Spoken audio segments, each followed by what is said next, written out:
Hey everybody, it's Mr. Dias again. I thought we'd take some time today to learn about an instrument called the Kalimba or the Mbira, which is an instrument from Zimbabwe in southern Africa. Okay, I hope you like this as much as I do.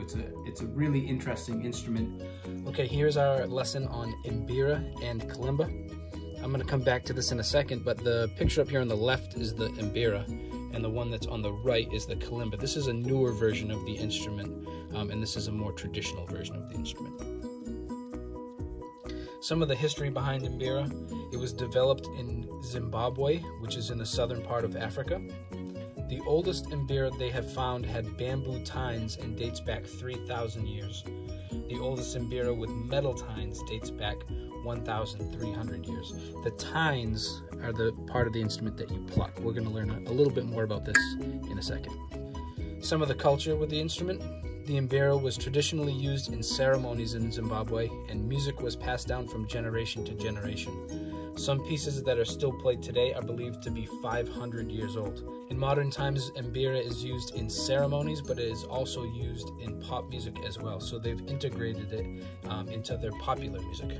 It's stuff you dance to and just have fun with. How it's made: an Mbira or Kalimba is a lamellophone, which is an instrument that is played by plucking tines or tongues, which are made by either bamboo or metal. In my case, they're metal.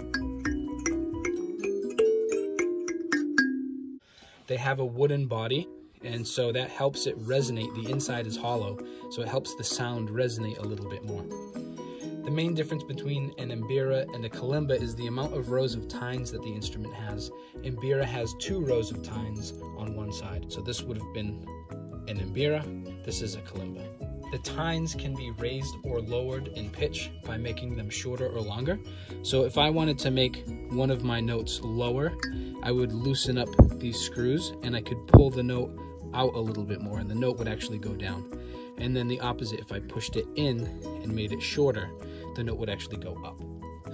How it's played: Mbira or Kalimba are played by holding the instrument on your leg. Some are even worn around people's necks so that they can stand and dance while they play.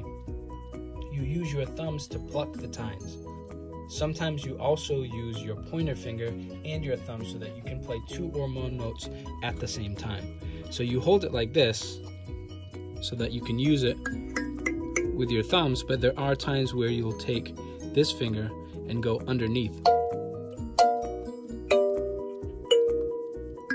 So you can play more than 1 note at the same time, or you could even play 3. Sometimes the music only has 1 Mbira or Kalimba, but often there are 2 or more playing layers of rhythms and melodies together. It is common to have singing and dancing in the music as well. Let's listen to a song that I've learned on it.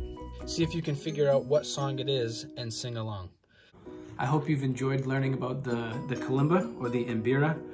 It's certainly an instrument that as I learn more about it, it's just more and more fascinating. I can't believe how far back the history goes, and I really love it. So I hope you enjoy the lesson, and I hope you enjoy the song.